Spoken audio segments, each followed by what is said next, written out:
Panalangin sa panahon ng pagsubok. O mahal na Panginoon, Diyos ng awa at habag, lumalapit ako sa iyo ngayon na may pusong mabigat at punong-puno ng pag-aalala. Sa gitna ng mga pagsubok na aking pinagdaraanan, hindi ko maitatangking may mga sandaling nangihina ako, naliligaw, at hindi ko alam kung paano ko haharapin ang bukas. Subalit sa kabila ng lahat ng ito, Panginoon, alam kong ikaw ay tapat at kailanman ay hindi mo ako pababayaan. Turuan mo akong tanggapin ang iyong kalooban, lalo na sa mga panahong hindi ko ito lubos na maunawaan. Palakasin mo ang aking pananampalataya upang sa kabila ng sakit at hirap, patuloy akong manalig na may mas magandang plano ka para sa akin.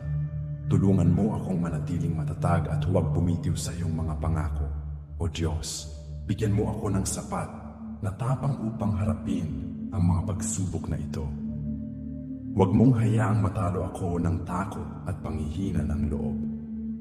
Bagkus, pag-alabin mo sa aking puso ang diwa ng pagtitiyaga at pagtitiwala sa iyong biyaya. Naway maging instrumento rin ako ng iyong pag-ibig sa iba, upang sa kabila ng aking pinagdadaanan, ako'y maging liwanag at pagpapala sa mga nangangailangan. Panginoon, sa mga sandaling tila hindi ko na kaya, yakapin mo ako at ipaalala mo, hindi ako nag-iisa. Punuan mo ang anumang kakulangan sa aking puso at isipan.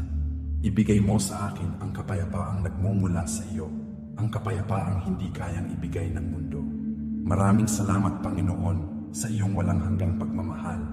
Patuloy akong magpupuri sa iyo kahit sa gitna ng bagyo, sapagkat alam kong ikaw ang aking kanlungan, aking sandigan at aking kalakasan. Sa pangalan ni Jesus, ito ang aking taimtim na panalangin. Amen.